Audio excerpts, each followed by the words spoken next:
mudaharaadkan maanta ruuxay magaalada Saylac ee xarunta gobolka Salal waxaa dhigay qaar ka mid ah bulshada ku dhaqan degmadaasi Saylac. dadkan mudaharaadaya waxay ka careysnaayeen sida ay sheegeen waxa degmadaasi Saylac dib ugu dhigay degmooyinkii kale ee Somaliland ee doorashooyinka golaha deegaanka ka qabsoomay. dadkan waxay socod ku soo mareen qaybo badan oo ka kooban tahay magaaladaasi Saylac, waxaana mudaharaadkan markii dambe isku bedelay mid rabshado wata iyadoo dadkan mudaharaadaya ay kala eryadeen ciidamada booliska ee magaaladaasi Saylac kuwaasoo rasaas cirka ugu ridayay si ay dadkan mudaharaadka u joojiyaan. ilaa imikana ma jiraan wax khasaare ah oo mudaharaadkan uu geystay.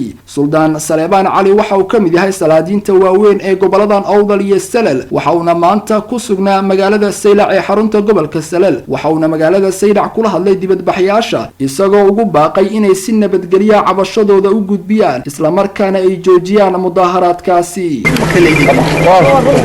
ورعرض ثانية حبتني واحد لو واحد لما فنيستا واحد لو واحد كحل نمجي سلاتي